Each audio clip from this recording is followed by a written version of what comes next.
Avant d'entrer dans le vif du sujet, si vous faites partie de ces esprits français qui ne s'arrêtent jamais, qui analysent chaque détail jusqu'au bout de la nuit, sachez que vous n'êtes pas seul. Cette hyperactivité mentale est le lot des esprits les plus profonds.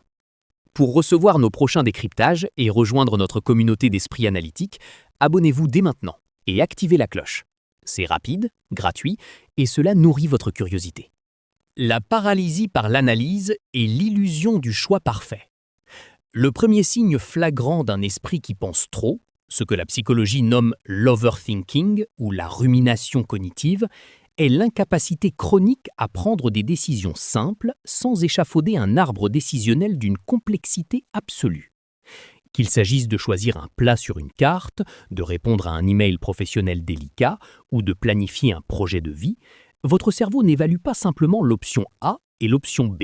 Il calcule instantanément les conséquences à court, moyen et long terme de chaque micro-choix. En psychologie comportementale, ce phénomène est intimement lié à l'angoisse du coût d'opportunité. Votre intelligence vous permet de voir toutes les variables possibles, mais cette bénédiction se transforme en piège. Vous devenez terrifié à l'idée de faire le mauvais choix. Vous passez un temps disproportionné à peser le pour et le contre, à chercher des données supplémentaires, à rationaliser l'irrationnel. Ce processus sature votre mémoire de travail.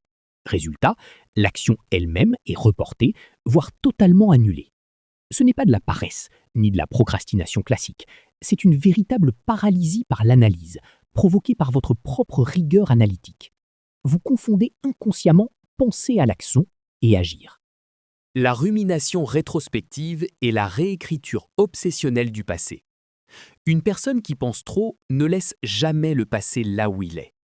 Lorsque le calme s'installe, ou juste avant de vous endormir, votre cerveau se transforme en une salle de montage cinématographique. Vous repassez en boucle des scènes qui ont eu lieu il y a des jours, des semaines ou même des années.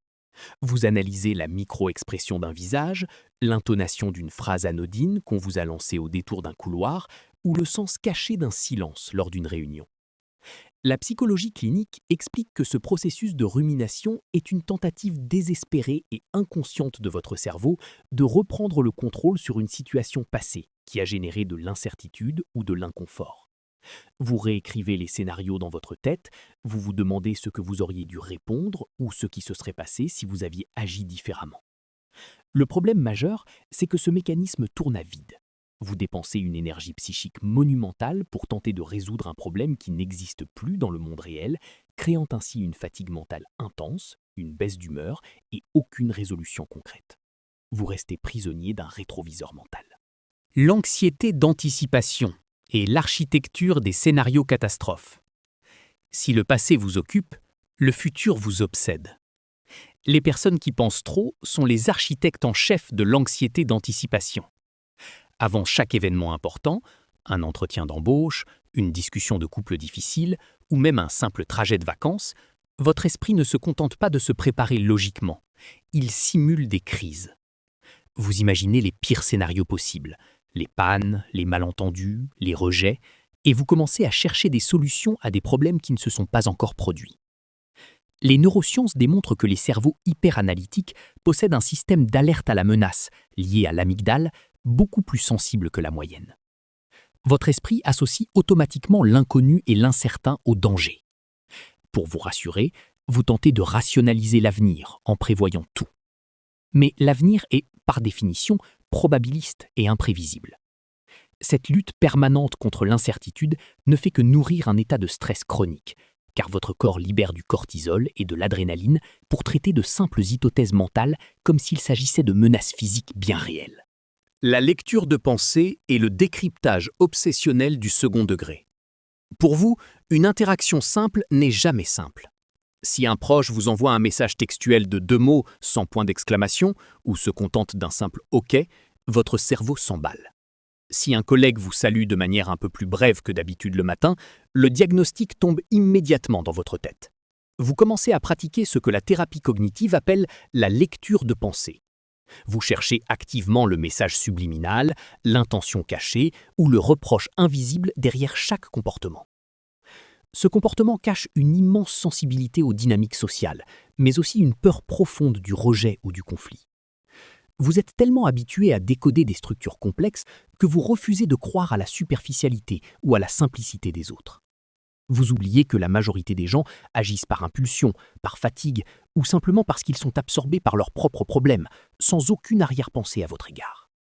En cherchant constamment à lire entre les lignes, vous finissez par inventer un texte qui n'a jamais été écrit, créant des tensions relationnelles là où il n'y avait que de la neutralité. Le syndrome de l'esprit sans interrupteur et l'insomnie cognitive. Le 5e signe est physique, mesurable et profondément épuisant. Vous êtes incapable de couper le flux de vos pensées à volonté. C'est le manque de contrôle inhibiteur sur les processus cognitifs supérieurs. Le moment le plus critique de votre journée est presque toujours le coucher. Alors que votre corps exprime une fatigue physique réelle et réclame du repos, votre cerveau, enfin libéré des stimulations et des tâches de la journée, décide que c'est l'instant parfait pour lancer de grands débats philosophiques, des bilans existentiels ou des résolutions de problèmes complexes. La psychologie explique que chez les personnes qui pensent trop, le réseau neuronal par défaut, la zone du cerveau qui s'active lorsque nous ne sommes pas concentrés sur une tâche précise, est en état d'hyperactivité constante. Au lieu de s'apaiser et de glisser vers les ondes lentes du sommeil, votre esprit divague d'une idée à une autre, par arborescence et association d'idées successives. Cette hyperactivité métabolique cérébrale bloque la transition naturelle vers le sommeil, transformant vos nuits en une lutte frustrante contre votre propre clarté d'esprit.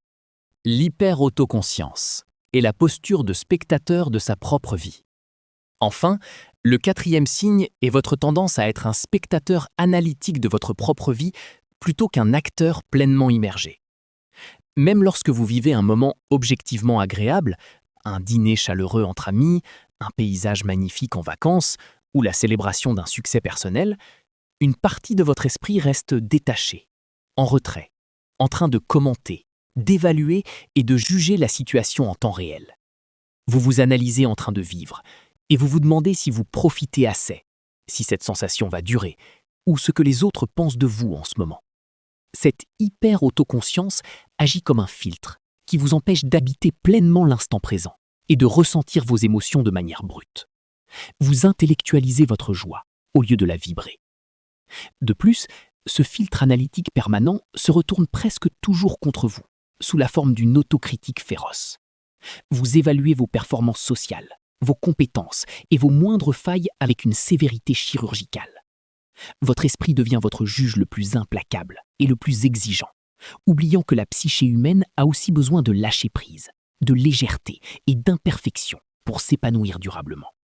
Penser trop n'est pas un trouble psychologique en soi. C'est le signal d'une machine cognitive puissante, d'un moteur de Formule 1 qui tourne à un régime trop élevé et qui manque simplement de canalisation. C'est la marque distinctive des esprits profonds, des grands observateurs, des empathes et des perfectionnistes. Le secret de la paix intérieure ne réside pas dans l'illusion d'arrêter de penser, ce que votre cerveau refuse de faire, mais dans votre capacité à reconnaître quand la machine tourne à vide, afin de réorienter cette force immense vers l'action concrète, l'expression artistique ou la création. Dites-moi en commentaire, lequel de ces 6 signes résonne le plus avec votre quotidien? Est-ce la paralysie face au choix ou ces scénarios nocturnes qui vous parlent le plus? Je lis et je réponds à chacun de vos partages d'expérience. Si ce décryptage vous a permis de mettre des mots sur votre fonctionnement, soutenez notre travail. Abonnez-vous, laissez un pouce bleu et partagez cette vidéo à un proche qui réfléchit lui aussi beaucoup trop. Prenez soin de votre esprit et à très bientôt pour une prochaine analyse psychologique.